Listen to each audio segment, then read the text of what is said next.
For those who are fond of mysteries, they may have heard of gateways leading to the abodes of gods like the Pyramid of the Sun in Teotihuacan, the Stone Circle of Stonehenge in England, or the magnificent Great Pyramid of Giza. However, in mythological culture, the Tower of Babel is seen as a symbol of humanity's attempt to reach heaven without the intervention of divine beings. According to legend, the Tower of Babel is where humanity ceased to use a common language. So what happened? Did Babel truly exist, or is it merely a tale of legend?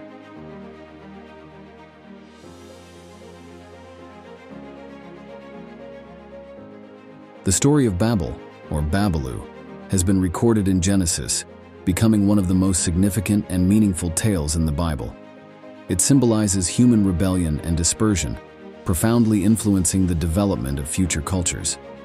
After the Great Flood, the descendants of Noah migrated eastward and settled in the land of Shinar. There, they still shared a common language. They decided to build a tall tower, the Tower of Babel, symbolizing human pride and the desire to reach heaven without God's intervention. The Bible records that the construction of the Tower of Babel began in Babylon under the command of King Nimrod.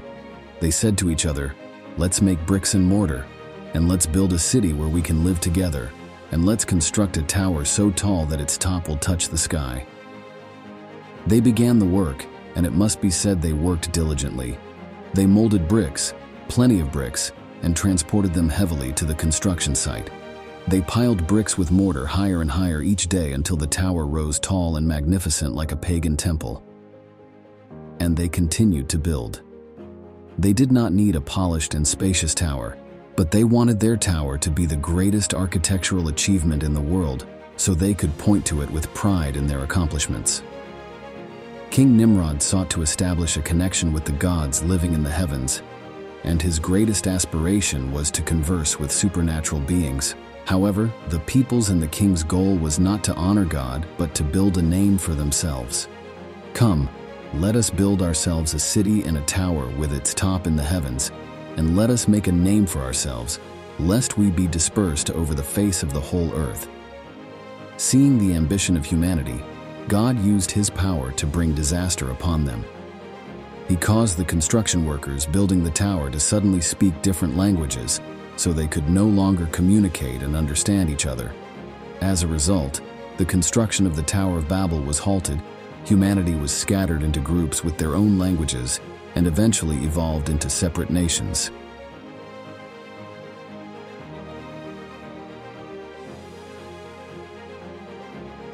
However, the Tower of Babel was not constructed for the purpose of worshiping God, but rather to demonstrate human pride and power.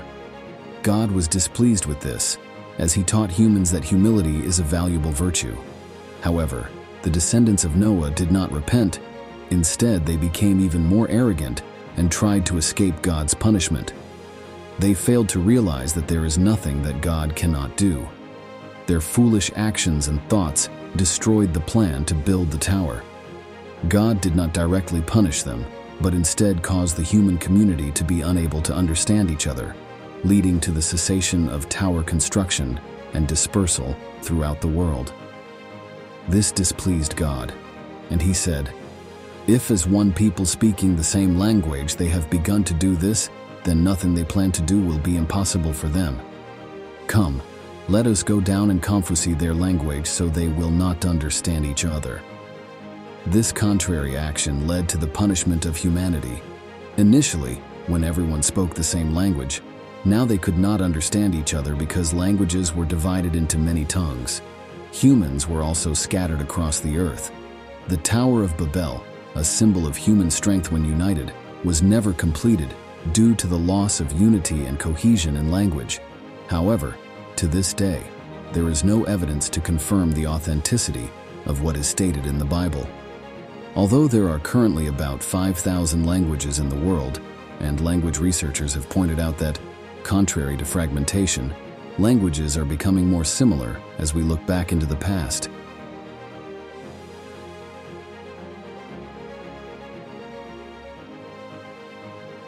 Finding evidence that matches events in the Bible has led many people to believe that the Tower of Babel is not just a legend, but could be a true story. The tower's construction materials were exactly as described in the Bible, with bricks taken from sandy soil, and quartz crystals later appeared. Some researchers believe that this material is a kind of evidence of the intention to create a means of communication with the gods. Charles Dyer proposed that the tower be built from bricks containing many quartz crystals as a giant receiving station, creating a large radio. It is worth noting that ancient priests often wore quartz stones on their corsets or hatbands. Was the tower a communication device from the priest, king, or patriarch? This interpretation has garnered agreement from many and is not easily dismissed from a technical standpoint. Another hypothesis in this context is that the desire to connect with divine beings through the construction of the Tower of Babel created discord among a different species, and they used their weapons to destroy this communication device. Roger Oakland, a reputable researcher, conducted serious studies and argued that the Tower of Babel was indeed a large radio device capable of enabling humans to receive messages from planets and distant stars through very distant light beams from the universe. However, the question arises, where did this knowledge come from? And was there assistance from a contemporary species with advanced techniques to establish relationships with distant entities, deities, or a higher power? The field of archaeology has unearthed much evidence, such as the remains of a kingdom never before seen, named Senir, located about 75 kilometers from Baghdad. These are the ruins of a tower approximately 5,000 years old, containing bricks with large quantities of quartz crystals. The traces of this tower and the surrounding area, known as the Atamananki complex, serve as historical evidence. However, the debate continues across various scientific fields, with questions revolving around the realism of the Tower of Babel story, whether the human species of that time unified in language after the divine intervention destroyed the tower and subsequently dispersed across the world, developing different languages and races.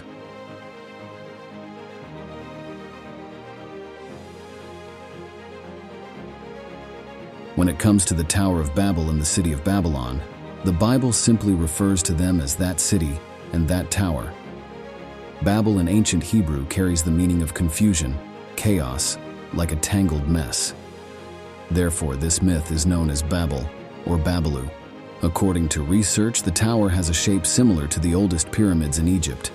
These are structures with diminishing sizes, stacked on top of each other into separate tiers, with a sloping face or a spiral staircase leading from one tier to another. Each tier typically bears a distinct color, reflecting offerings to different planets, and the four corners of the tower align with the four cardinal points of the compass. At the top of the tower is usually a temple, also serving as an observation platform. The interior of the tower is often made of dried clay, while the outer surface is covered with fired bricks.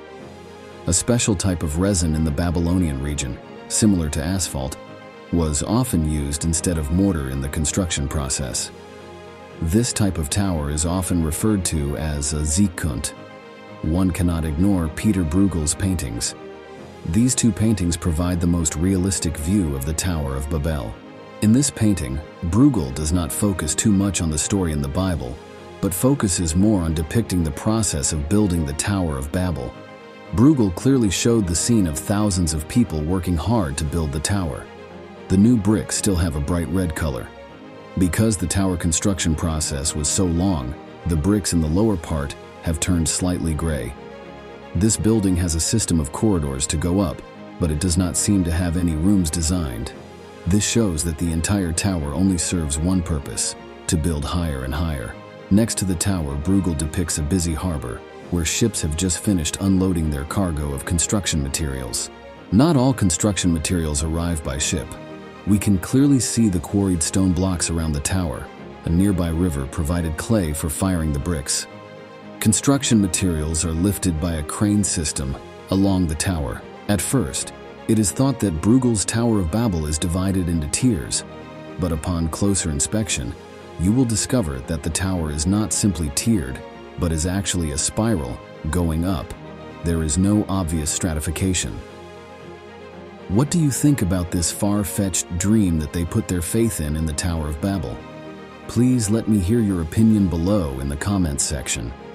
Don't forget to press the subscribe button to continue the journey of discovering ancient history with us. Thank you for your attentive listening.